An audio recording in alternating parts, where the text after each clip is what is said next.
नमस्कार, मी हितेश पाटील, निदेशक शासकीय तांत्रिक विद्यालय नंदुरबार. पुन्हा एकदा आपणा सर्वांचे स्वागत करतो. ड्रॉइंग ऑफ जॉमेट्रिकल फिगर्स याचं आज आपलं पहिलं लेक्चर असणार आहे. आणि प्रश्नाच्या स्वरूपात आपण वेगवेगळे जे अँगल्स तुम्हाला दिलेले असतील, वेगवेगळे ट्रायंगल दिलेले असतील किंवा वेगवेगळ्या लाईन्स तुम्हाला दिलेल्या असतील आणि त्याच्या कंडिशन असतील, त्या कशा पद्धतीने तुम्ही बायसेक्ट करू शकतात याबद्दल आज आपण डिस्कस करणार आहोत. तर आपला पहिला जो पॉईंट आहे तो म्हणजे bisect a given straight line. म्हणजे तुम्हाला एक स्ट्रेट लाईन दिलेली असेल आणि त्याला तुम्हाला बायसेक्ट करायचा असेल तर क्वेश्चन आणि आन्सरच्या स्वरूपात आपण हा टॉपिक डिस्कस करणार आहोत. आता आपल्याला क्वेश्चन दिलेला आहे की एक 10 सेंटीमीटर असणारी एक लाईन ड्रॉ करा आणि तिला 2 भागामध्ये विभाजित करा. तर जनरली तुम्ही पाहिलं असेल, जर 10 सेंटीमीटरची लाईन दिलेली आहे तर तिला तुम्ही 5 सेंटीमीटर आणि 5 सेंटीमीटर अशा 2 भागामध्ये विभाजित करू शकतात आणि ते विभाजित करताना तुम्ही पट्टीसुद्धा वापरू शकतात. परंतु या पर्टिक्युलर न्यूमेरिकलमध्ये आपल्याला काय करायचं आहे, जी इंजिनिअरिंग ड्रॉइंगची प्रोसेस आहे ती आपल्याला बघायची आहे. सर्वात आधी आपण एक स्केल घेणार आहोत आणि या स्केलचा वापर करून 10 सेंटीमीटर लेंथ असणारी एक लाईन ड्रॉ करून घेणार आहोत. तर पहा, 10 सेंटीमीटर जिची लेंथ आहे अशी लाईन आपण ड्रॉ करून घेतली. ही जी लाईन तुम्हाला दिसते तिला नेमिंग करायची आहे, म्हणजे नावं द्यायची आहेत.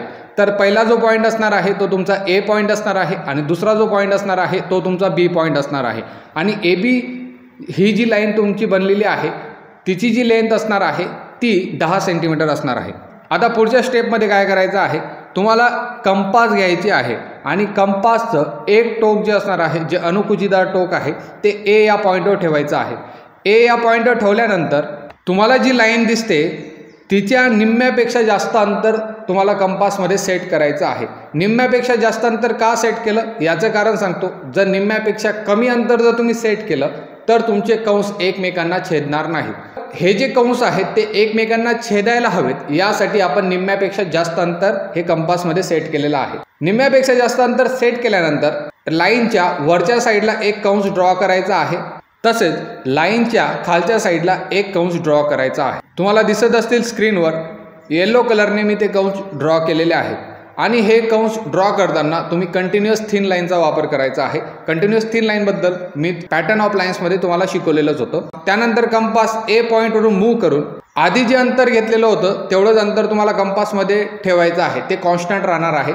आणि या अंतराचा वापर करून खालच्या बाजूला एक कंस ड्रॉ करायचा आहे आणि वरच्या बाजूला एक कंस ड्रॉ करायचा आहे. जसं तुम्ही फिगरमध्ये पाहू शकतात, मी खालच्या साईडला एक कंस ड्रॉ केला आणि आता वरच्या साईडला मी एक कंस ड्रॉ करत आहे. तर वरच्या साईडला जे तुम्ही 2 कंस ड्रॉ केले ते एका पर्टिक्युलर पॉईंटला छेदत होते, त्या पॉईंटला मी सी हे नाव दिले.